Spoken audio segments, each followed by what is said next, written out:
ಮತ್ತೆ ಮಳೆ ಅಬ್ಬರಿಸ್ತಾ ಇದೆ ರಾಜ್ಯ ರಾಜಧಾನಿಯಲ್ಲಿ. ನಿನ್ನೆ ರಾತ್ರಿಯಿಂದ ಬೆಳಗಿನವರೆಗೂ ಕೂಡ ಸುರಿದ ಮಳೆ ಇದೆಯಲ್ಲ, ಭಾರಿ ಮಳೆ. ಸಿಲಿಕಾನ್ ಸಿಟಿ ಬೆಂಗಳೂರು ತತ್ತರಿಸೋಗಿದೆ. ಗಾಳಿ ಮತ್ತು ಮಳೆಯಿಂದ ಹಲವೆಡೆ ಮರಗಳ ಧರೆಗುರುಳಿದೆ. ತಗ್ಗು ಪ್ರದೇಶಗಳು ಜಲಾವೃತ ಆದವು. ಜನ ಪರದಾಡ್ತಿದ್ದಾರೆ. ಬೆಂಗಳೂರಲ್ಲಿ ಮಧ್ಯಾಹ್ನದ ನಂತರ ಮತ್ತೆ ಮಳೆ ಜೋರಾಗುವಂತಹ ಸಂಭಾವ್ಯತೆ ಇದೆ. ಮಧ್ಯಾಹ್ನದ ನಂತರ ಗುಡುಗು ಸಹಿತ ಮಳೆ ಇರುತ್ತೆ. ಮಧ್ಯಾಹ್ನ 2 ಗಂಟೆಯ ಬಳಿಕ ಭಾರಿ ಮಳೆಯ ಮುನ್ಸೂಚನೆಯನ್ನು ಇಲಾಖೆ ಕೊಡ್ತಾ ಇದೆ. ಮಧ್ಯಾಹ್ನದಿಂದ ಸಂಜೆವರೆಗೂ ಭಾರಿ ಮಳೆಯಾಗೋ ಸಾಧ್ಯತೆ ಇದೆ. ಈಗಾಗಲೇ ಸುರಿದಂತಹ ಮಹಾಮಳೆಗೆ ರಸ್ತೆಗಳ ಕೆರೆಯಂತಾಗಿದೆ. ಲೇಔಟ್ಗಳು ಮುಳುಗಿವೆ. ಹಲವೆಡೆ ಮರ ಬಿದ್ದಿದೆ. ಮರದ ಕೆಳಗೆ ನಿಲ್ಲಿಸಿದ ವಾಹನಗಳು ಜಖಮಾಗಿದೆ. ರಸ್ತೆಗಳು ಜಲಾವೃತ ಆಗಿರೋದನ್ನು ನೋಡ್ತಾ ಇದ್ದೀವಿ. ನೀರಲ್ಲೇ ಸಾಗಬೇಕಾಗಿದೆ. ಬೆಂಗಳೂರಲ್ಲಿ ಒಂದು ದೊಡ್ಡ ಮಳೆ ಬಂತು ಅಂತಂದ್ರೆ ಇದೇ ಪರಿಸ್ಥಿತಿ. ರಸ್ತೆಯ ನಿರ್ವಹಣೆ, ಮೋರಿಗಳ ನಿರ್ವಹಣೆ ಸರಿ ಇರಲ್ಲ. ಹಾಗಾಗಿ ಮಳೆ ದೊಡ್ಡದು ಬಂತು ಅಂತಂದ್ರೆ ಜಲಾವೃತವಾದಂತಹ ರಸ್ತೆಗಳ ದೃಶ್ಯ ನಮಗೆ ರಾಚುತ್ತೆ ಕಣ್ಣಿಗೆ. ಜನಜೀವನ ಅಸ್ತವ್ಯಸ್ತ ಆಗಿದೆ. ದೃಶ್ಯಗಳು ನೋಡ್ತಾ ಇದ್ದೀವಿ. ಸಿಲುಕೊಂಡ್ಬಿಟ್ಟಿದೆ. ಆಟೋ ಮುಂದೆ ಸಾಗೋದಕ್ಕೆ ಆಗ್ತಾ ಇಲ್ಲ.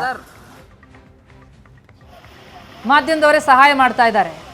ಬೆಂಗಳೂರಲ್ಲಿ ಮಧ್ಯಾಹ್ನದ ನಂತರ ಮತ್ತೆ ಜೋರು ಮಳೆ. ಮುಂದೆ ಸಾಗೋದಕ್ಕೆ ಆಗ್ತಿಲ್ಲ. ನಮ್ಮ ರಿಪೋರ್ಟರ್ ಸಹಾಯ ಮಾಡ್ತಾ ಇದ್ದಾರೆ. ಮುಂದೆ ಸಾಗೋದಕ್ಕೆ ಆಗದೆ, ಯಾಕಂದ್ರೆ ಲೋಡ್ ಜಾಸ್ತಿ ಇದೆ ಬೇರೆ, ಅದರ ಜೊತೆಗೆ ನೀರು, ರಸ್ತೆಯಲ್ಲೆಲ್ಲ ನೀರು. ಇದೇ ರೀತಿ ಹಲವು ಕಡೆಗಳಲ್ಲಿ ವಾಹನಗಳು ಸವಾರರು ಪರದಾಡಿದ್ದಾರೆ. ವಾಹನಗಳು ಸಿಲುಕೊಂಡಿವೆ. ಮರ ಧರೆಗುರುಳಿದ್ರಂತೂ ಹಲವು ಕಡೆ ವಾಹನಗಳು ಜಖಮಾಗಿದೆ. ಜನ ನಡ್ಕೊಂಡು ಹೋಗೋದಕ್ಕೂ ಸಾಧ್ಯ ಆಗದೆ ಪರಿಸ್ಥಿತಿ ಬಹಳ ಜೋರಾಗಿತ್ತು ಬೆಂಗಳೂರಿನಲ್ಲಿ ಮಳೆ. ಇನ್ನು ಬಿಟಿಎಂ ಲೇಔಟ್ನಲ್ಲೂ ಕೂಡ ಭಾರಿ ಮಳೆ ಆಗಿದೆ. ಇದರಿಂದ ಅವಾಂತರ ಸಹಜ. ರಸ್ತೆ ತುಂಬೆಲ್ಲ ನೀರೋ ನೀರು. ಸವಾರರ ಪರದಾಟ ಮತ್ತೊಂದು ಕಡೆ ಮ್ಯಾನ್ ಹೋಲ್ಗಳು ತುಂಬಿ ಹರಿತಾ ಇದೆ. ನೋಡಿ, ಮಳೆಯಿಂದ ಸಂಕಷ್ಟಗಳು, ಸಮಸ್ಯೆಗಳು ಬೆಂಗಳೂರಲ್ಲಿ ಉದ್ಭವ ಆಗಬೇಕು ಅಂತ ಇದ್ರೆ ದೊಡ್ಡ ಮಳೆನೇ ಆಗ್ಬೇಕಂತೇನಿಲ್ಲ.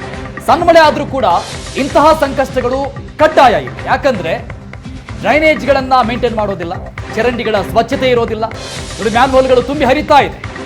ಒಂದು ಕಡೆ ದುರ್ವಾಸನೆ, ಮತ್ತೊಂದು ಕಡೆ ರಸ್ತೆ ಮೇಲೆ 2 ಅಡಿಗಳಿಗಿಂತ ಹೆಚ್ಚು ನೀರು ನಿಂತ್ಕೊಂಡಿರೋದು. ನಾವು ಬೆಳಗ್ಗೆಯಿಂದ ತೋರಿಸ್ತಾ ಇದ್ದೀವಿ, ಕವರ್ ಮಾಡ್ತಾ ಇದ್ದೀವಿ, ಗ್ರೌಂಡ್ ರಿಪೋರ್ಟ್ ಕೊಡ್ತಾ ಇದ್ದೀವಿ. ಬೆಂಗಳೂರಲ್ಲಿ ಯಾವ ಏರಿಯಾಗಳಲ್ಲಿ ಯಾವ ರೀತಿಯಾದಂತಹ ಸಮಸ್ಯೆ ಬೆಳಗಿನ ಜಾವ 3 ಗಂಟೆಯಿಂದ ಸುರಿದಂತಹ ಮಳೆಯಿಂದ ಆಗ್ತಾ ಇದೆ ಅಂತ. KR ಮಾರ್ಕೆಟ್ ದೃಶ್ಯವನ್ನ ತೋರಿಸಿದ್ವಿ. ಮ್ಯಾನ್ ಹೋಲ್ ನೋಡಿ, ದೃಶ್ಯಗಳಲ್ಲಿ ಯಾವ ರೀತಿಯಾಗಿ ರಿಫ್ಲೆಕ್ಷನ್ ಹೊಡಿತಾ ಇದೆ ಅಂತ. ಮುಂದೆ ಹೋಗೋದಕ್ಕೆ, ನೀರು ಸಾಗೋದಕ್ಕೆ ದಾರಿ ಇಲ್ಲ. ಯಾಕಂದ್ರೆ ಬ್ಲಾಕ್ ಆಗಿದೆ. ಬೇಸಿಗೆ ಟೈಮ್ನಲ್ಲಿ ಸ್ವಚ್ಛ ಮಾಡೋದಿಲ್ಲ, ಹೂಳೆತ್ತೋದಿಲ್ಲ. ಅದರ ಪರಿಣಾಮವನ್ನ ಮಳೆಗಾಲದಲ್ಲಿ ಜನ ಅನುಭವಿಸಬೇಕು. ಇಂಥದ್ದೇನಾದರೂ ಅವಾಂತರ ಆದಾಗ ನಾವು ಮಾಧ್ಯಮದವರು ಕೇಳಿದಾಗ 2 ದಿನ ಕೆಲಸ ಮಾಡೋದು, ಆಮೇಲೆ ಬಿಟ್ಟು ಬಿಡೋದು, ಮರ್ತು ಬಿಡೋದು. ಅದರ ಎಫೆಕ್ಟ್ ಮಳೆಗಾಲದಲ್ಲಿ ಆಗುತ್ತೆ ಸಹಜವಾಗಿ. 2 ದೃಶ್ಯಗಳನ್ನು ಮುಂದಿಡ್ತಾ ಇದ್ದೀವಿ. ನಾನಾ ಏರಿಯಾಗಳಲ್ಲಿ, ಅನೇಕ ಏರಿಯಾಗಳಲ್ಲಿ ಕೂಡ ಇದೇ ರೀತಿಯಾದಂತಹ ಪರಿಸ್ಥಿತಿ ಇದೆ. ಮಾರ್ಕೆಟ್ನಲ್ಲಂತೂ ಕೇಳೋದೇ ಬೇಡ. ಈ ತಂದಿರುವಂತಹ ಬೆಂಗಳೂರಿನ ಸುತ್ತಮುತ್ತ ಇರುವಂತಹ ರೈತರು ವ್ಯಾಪಾರ ವಹಿವಾಟಿಗಾಗಿ ಕಾಯಿ ಪಲ್ಯಗಳನ್ನು, ತರಕಾರಿಗಳನ್ನು ತಂದಿದ್ರು. ಅದೆಲ್ಲವೂ ಕೂಡ ರಸ್ತೆ ಮೇಲೆ ಹರಿತಾ ಇರುವಂಥ ನೀರಲ್ಲಿ ಕೊಚ್ಕೊಂಡು ಹೋಗಿದೆ.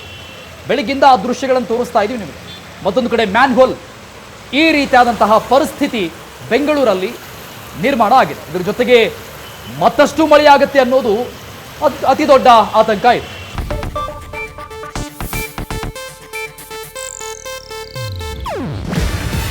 ಇದು ಏಷ್ಯಾನೆಟ್ ನ್ಯೂಸ್ ನೆಟ್ವರ್ಕ್ ಪ್ರಸ್ತುತಿ. ನೀವು ನೋಡ್ತಿದ್ದೀರಾ ಏಷ್ಯಾನೆಟ್ ಸುವರ್ಣ ನ್ಯೂಸ್.